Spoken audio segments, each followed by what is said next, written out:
Mes chers frères et sœurs, chers amis dans le Christ, en préparant ce texte de méditation, je me suis posé la question de savoir pourquoi Jésus, notre Christ, vient-il mêler à la foule des pécheurs recevoir le baptême de Jean?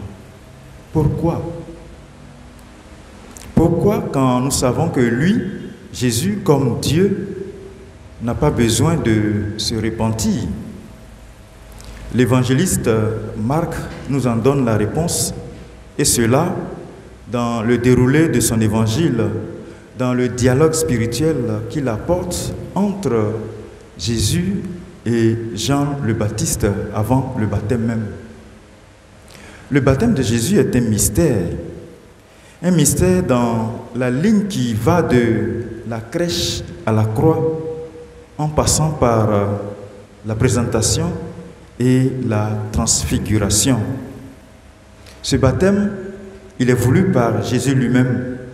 Et comme le baptême était de pénitence pour ceux qui se reconnaissaient pécheurs, Jésus lui aussi s'est mis dans le rang avec ces pécheurs patentés. Il est le seul, avec Marie sa mère, à pouvoir se tenir parmi les hommes sans péché.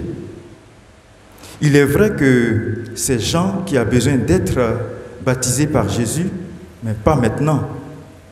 Le Christ doit au préalable montrer par ses actes et ses paroles en quoi consiste la justice du royaume qui surpasse celle des pharisiens de l'époque.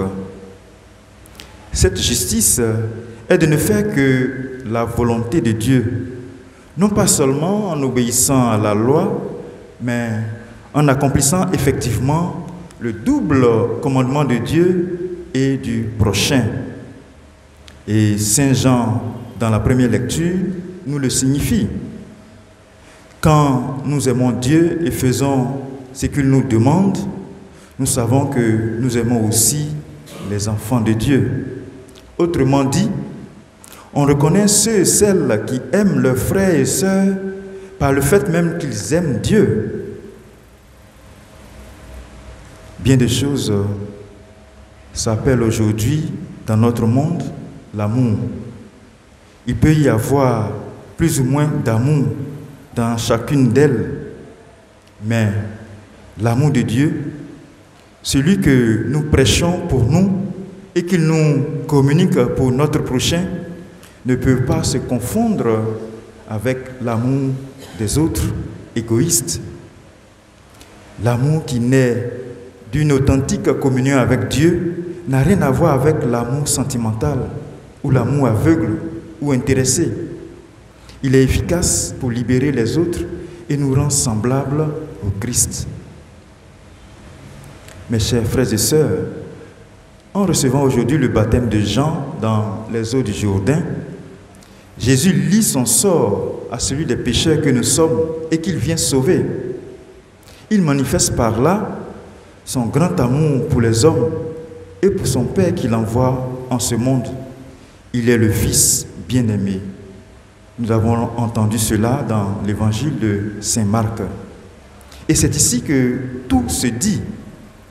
Notre vie de baptisé nous engage-t-elle vraiment à accomplir toute la justice du royaume?